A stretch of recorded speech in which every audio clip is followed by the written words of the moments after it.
আজকে আমরা বাড়ির সব্বাইকে নিয়ে চলে গেছিলাম ইংল্যান্ডের সবথেকে বড় প্রাকৃতিক লেক দেখাতে। এটা লেক ডিস্ট্রিক্ট ন্যাশনাল পার্কের একদম পাশেই রয়েছে। আর সেই জায়গাটায় বাড়ির সবাইকে তো নিয়ে যাচ্ছিলাম, তোমাদের সবাইকেও কিন্তু সঙ্গে আসার আমন্ত্রণ রইল। এত সুন্দর একটা প্রাকৃতিক হ্রদ যে হতে পারে, এত বড় তার আয়তন, আর তার চারিপাশ জুড়ে যে কী সৌন্দর্য, কী শোভা রয়েছে, সে তোমরা নিজের চোখেই দেখবে। চলো, এসেই প্রথমে লাইন দিয়েছিলাম টিকিট কাউন্টারে। তো টিকিট কাউন্টারের পাশেই রয়েছে টয়লেট, যেটা কিন্তু অনেক সময় বেড়াতে গেলে খুঁজে পেতে অনেকটা সময় লেগে যায়, আমাদেরও তাই হয়েছিল। তাই আমি ভিডিওর শুরুতেই এটাও বলে রাখলাম যে টিকিট কাউন্টারের সামনেই রয়েছে একটা পেড টয়লেট।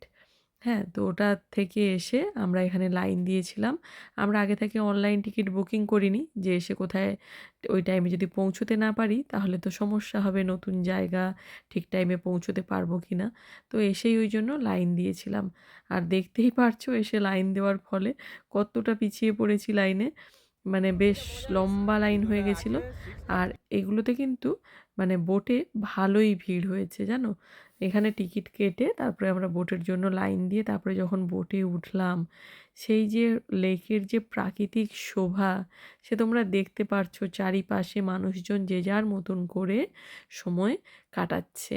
আর ইংল্যান্ডের আরেকটা জিনিস কি ভালো বলো তো, তুমি কি পোশাক পরলে, কি খেলে, কারোর মাথা ব্যথা নেই, কেউ সেগুলো নিয়ে সমালোচনাও করে না। এই যে দেখো, দেখলে একদল হাঁস উড়ে গেল কেমন ক্যামেরার জাস্ট সামনেটায়। আর চারিদিকে পাহাড় রয়েছে, তার মধ্যিখানে এরম সুন্দর একটা লেক। এটা কিন্তু ইংল্যান্ডের সব থেকে লার্জেস্ট আর লংগেস্ট ন্যাচারাল লেক। প্রায় 17 কিলোমিটার জায়গা জুড়ে এই লেকটা রয়েছে। এই লেকটা উইন্ডারমেরে নামে পরিচিত।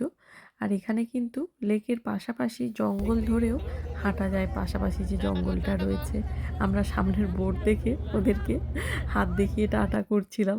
তো আমার জাস্ট এখন ব্যাকগ্রাউন্ডের ভিউটা দেখো, মানে নীল একেবারে জল, তার পাশে ছোট্ট ছোট্ট সুন্দর বাড়িগুলো সাজানো রয়েছে রূপকথার একটা জগতের মতন। হ্যাঁ, মানে আমি বোটে রয়েছি, তার সামনেই এরকম নীল জল আর ছোট্ট সুন্দর সুন্দর বাড়ি, সব মিলিয়ে না ভিউটা জাস্ট অসাধারণ ছিল। তো এখানে দাঁড়িয়ে কয়েকটা ফটো ভিডিও না নিলেই তো নয়।